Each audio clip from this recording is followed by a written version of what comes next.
From the Caribbean Sea to the Pacific Ocean, from the Amazon rainforest and the Andes mountain range, Colombia is only starting to reveal its treasures to the world. The only risk is wanting to stay. That's how the country sells itself today, putting across the message that this territory, which for many years was ravished by the drug trade, is now a reputable tourist destination. Welcome to Colombia. We're arriving in the rainy season, so everything's pretty wet. Here it's very green, everywhere. And it looks quite nice, so we're impatient for a glimmer of sun to see a little bit better. Over there, there's some clothes drying, sort of.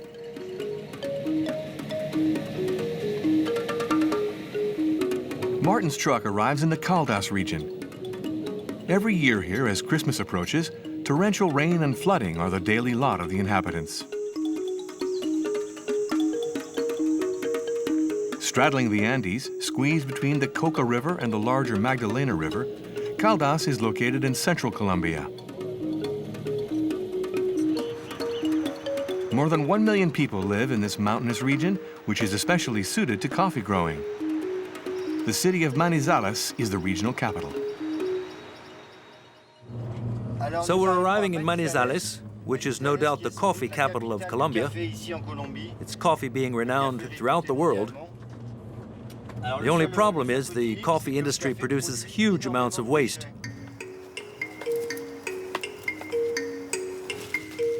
Coffee is the second most traded commodity in the world, just behind oil. Colombia has been growing it for almost a century and is now the world's second biggest exporter after Brazil. That said, 90% of Colombian growers are still small planters who tend to harvest by hand to select the berries at maturity.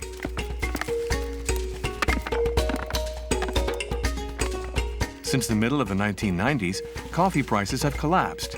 In 10 years, its price halved. Small growers suffered huge losses. Not only does coffee growing no longer generate enough income for families to live on, but it produces a huge quantity of waste. For local businessman Alejandro, these two problems could have the same solution. It's a coffee seed.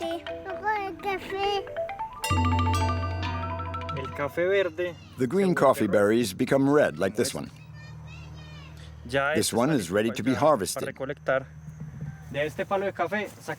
On this coffee branch, they pick this berry, and they only keep this little part, the seed. The rest of the berry is discarded. Our idea is to use this part to grow mushrooms.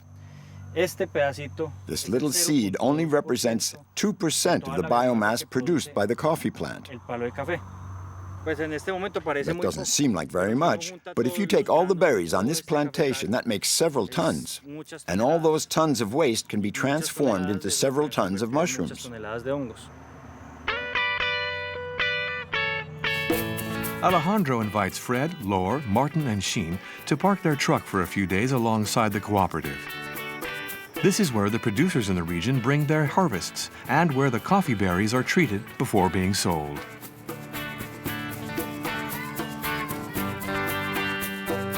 For Lore and Martin, the coffee will have to wait because it's time for class.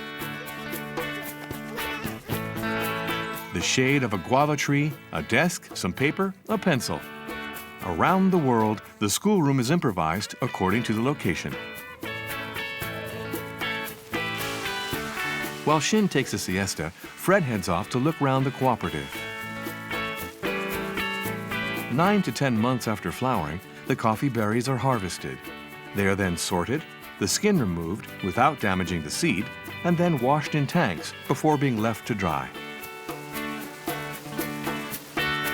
Fred continues his visit with the cafetera, the planter's house, where he has a meeting with Carmenza Jaramillo, a Colombian biologist who's been working for almost 10 years on recycling coffee waste. Thanks to her research, some 10,000 producers in the region have managed to increase their income. The project began with an idea from the Zeri Foundation, or to be more precise, from Mr. Gunter Pauli, along with Mario Calderon, the representative of the Manizales coffee growers. Gunter Pauli thought that we had to find a solution to optimize the resources of growers in the face of falling coffee prices. Mushroom production seemed like a good idea, especially since coffee produces so much waste matter. Then Professor Chan came in to study the region's potential for mushroom production. He was chiefly inspired by the Chinese model because in China they grow rice, and with rice waste, they produce edible mushrooms.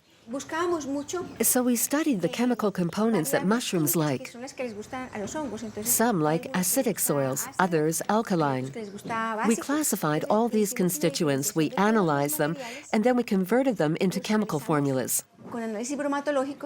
In the end, the Association of Coffee Growers accepted this idea. And in 1998, we started work to produce, on the one hand, edible mushrooms, but also fungi for medicinal use, all grown in coffee waste.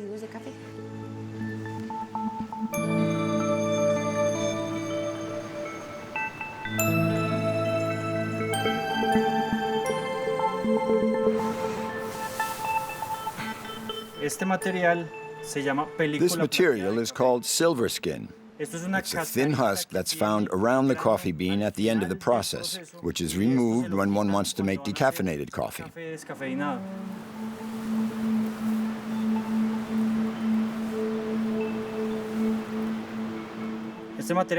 And here we have some coffee grounds. This waste comes from a nearby producer of soluble coffee.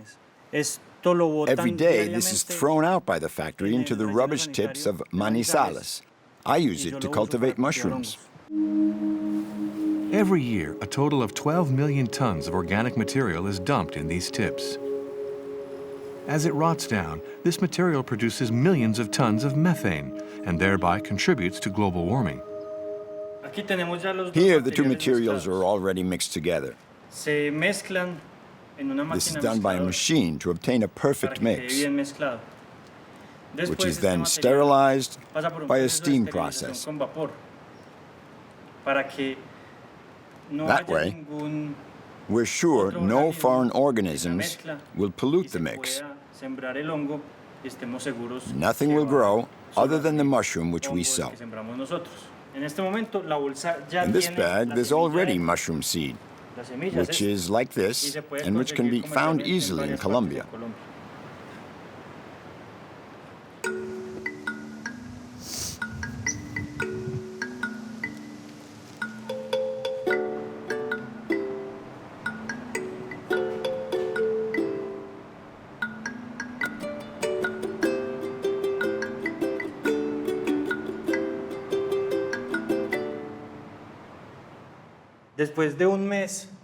After a month in a bag like the one you just saw,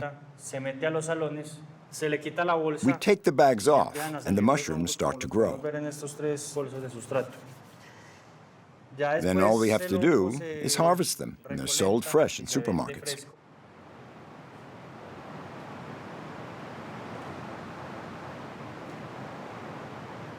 The mushroom proteins are cheap, much less expensive than meat. Since 2009 in Colombia, more than 100 companies have adopted this business model in coffee-producing areas.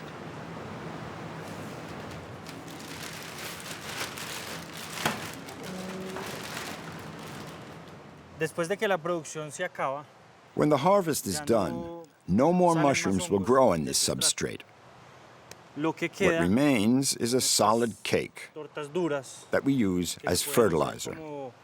And it's much more effective than the two components used separately. It remains to be seen whether, in a country of cattle rearing and barbecues, the Colombians are ready to change their eating habits. At Eliana's place, like several other restaurants in the region, mushrooms have appeared on the menu. They've not yet found their way into every kind of dish, but they are gradually finding a place. It's quite a strong flavored mushroom, but that can be handled easily enough. Cooking is all about having fun. For the meantime, it's not widely used in Colombia. People think mushrooms are hallucinogenic, so they have a hard time accepting them. It's not the same as in other countries. But the Colombians are gradually coming round to the idea. Especially now that people know that mushrooms contain lots of proteins and can replace meat in the diet. Here is cream of mushroom. As you can see, it's ready.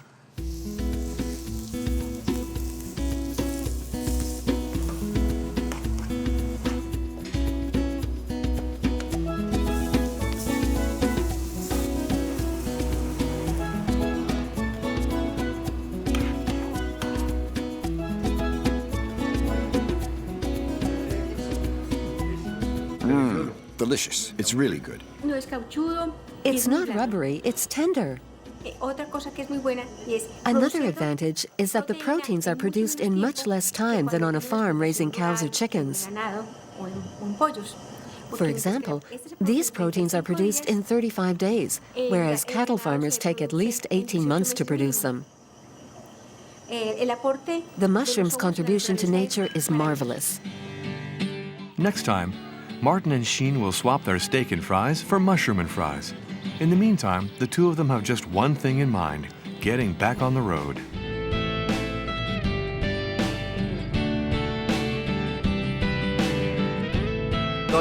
Based on the idea that you protect what you know, alongside the roads here in Manizales are signs that show us the type of animals we are likely to encounter. What's funny is that there is even the scientific name, so you know exactly what it is.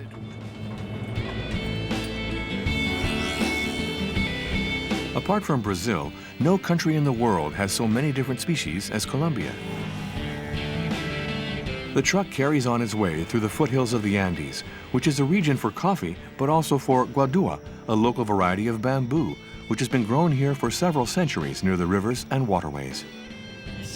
Here, bamboo grows like a weed, which has earned it a bad reputation as exactly that, a weed. Until now, it has mainly been used by people without much money to construct dwellings, which are a bit rickety because they don't have much building skill either. But now there is a new generation of architects who firmly believe in bamboo as a material for building totally modern houses. Houses, bridges, schools, toll booths, a cathedral, even a bus terminal as big as 3 football pitches. Colombian architects are at the cutting edge of new uses for bamboo.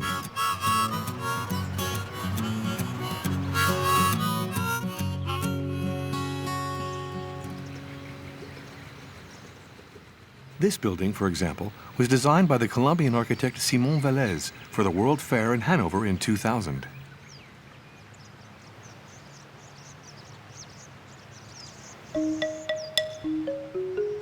In making this polygon 40 meters across, he wanted to demonstrate the extraordinary artistic and architectural potential of bamboo.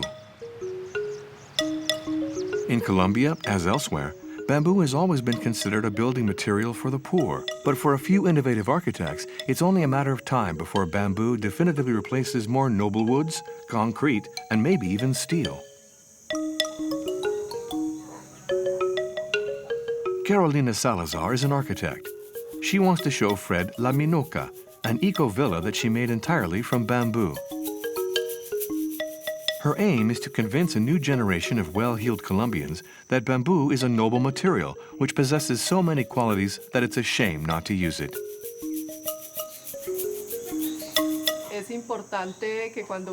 What's important when you use a natural material like wood, in this case guadua bamboo, is to protect it well from the sun and water.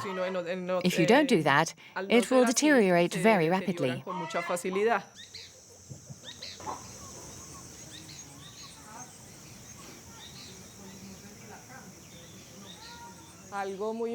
Another key idea here was to create an interior microclimate to protect against the region's extreme heat. So we have a double roof to make a thermal buffer which prevents the heat from coming inside.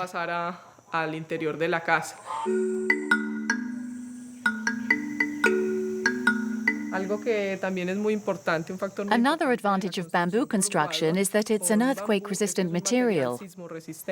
It's very useful in a region of seismic activity to have a flexible material which can move a long way without breaking.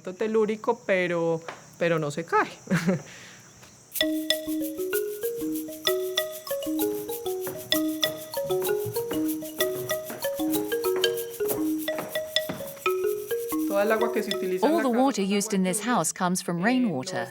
There's no connection to a network. There are several rain collection tanks around the house, which makes it totally autonomous. For hot water, there are solar panels, which work very well.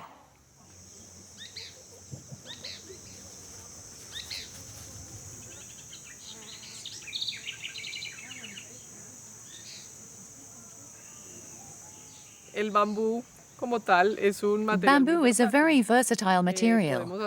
We can build a house with a very sophisticated design, very large, and which would cost a lot of money. But we can also build a modest house for a family, a social dwelling which doesn't require a lot of money.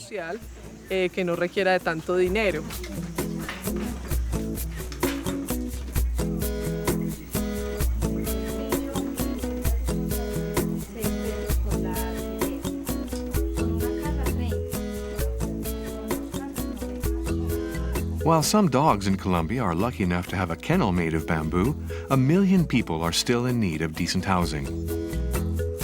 Bamboo grows here 20 times faster than any other tree and could well solve two problems: the lack of housing and deforestation. At the current rate of clearing, the equatorial forest will have disappeared in Colombia 20 or 30 years from now. But despite all its qualities, bamboo is not about to replace the children's favorite tree. Come and decorate the Christmas tree.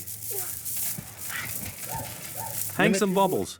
In a few days, Martin and Sheen will spend their first Christmas in the truck. Their first Christmas on the other side of the world. There aren't any here. Hold on. I'll put that one first.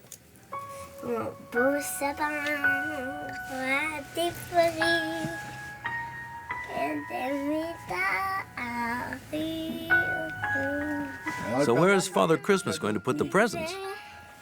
He'll put them here on the couch. He's going to put all the presents here? And how's Father Christmas going to get in? He'll come through the window. He'll come through the window. We'd better leave the window open a crack then. He'll come through the window.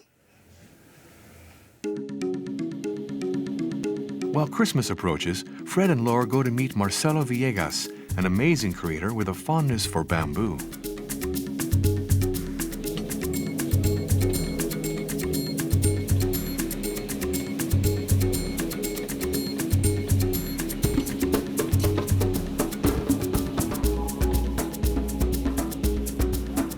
Marcelo Villegas and the architect Simon Velez have been working for years on pushing back the boundaries of what can be built using bamboo. For Marcelo, it's first and foremost an outstanding creative tool. From the tips to the roots, he uses the whole plant to make furniture which he exhibits as far afield as New York. He too dreams of changing bamboo's image.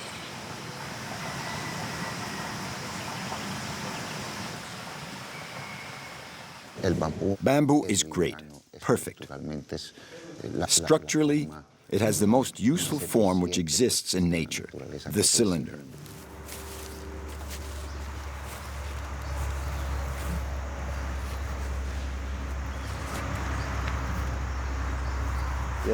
This is a trial to give it a curve. These are the first ones we're doing. It was in the rear part, and now it's at... it's 18 centimeters from the exit, and 6 days ago, when we put it in, it was 43 centimeters away. In 5 days, it has grown 25 centimeters. Guadua is very strong. If I just use this without adding any counterweights, it would carry all this away and grow straight up. You have to add this weight to make it bend.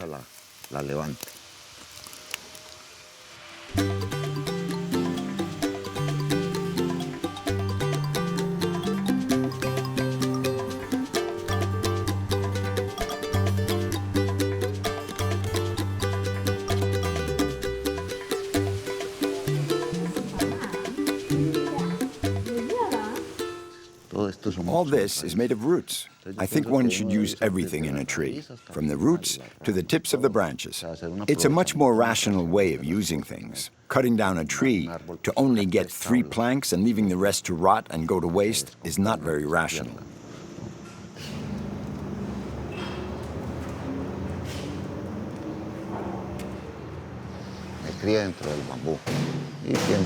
I grew up with bamboo, and I think our future is going to depend in part on bamboo.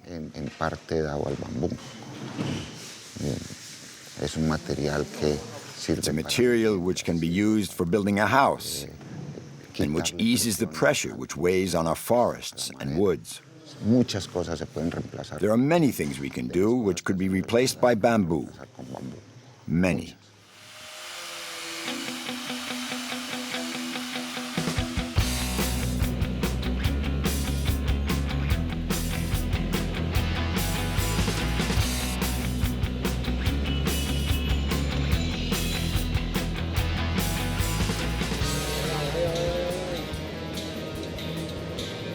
Look at that, 4.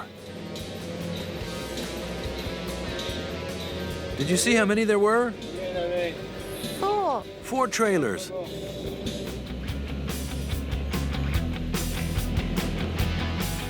Here we are in Cali to change the truck's tires. The 2 tires you see in front of us, those are ours. There are 2 others waiting for us a bit farther on. We're going to put them on the truck.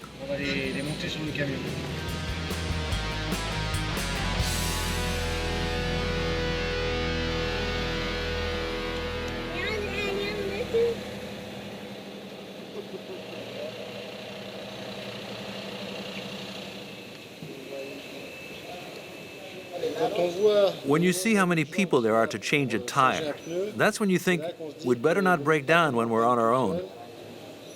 And yet, that's bound to happen over the next 5 years.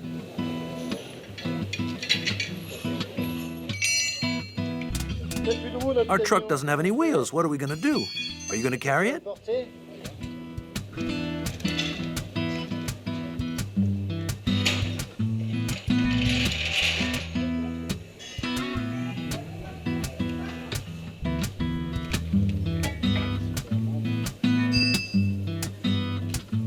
So that settles the question of Christmas presents in the truck. Fred and Lori head west towards the region of Choco. 500 kilometers of difficult routes and swollen rivers await them. Along the way, they also have to find a dry spot to celebrate Christmas as a family.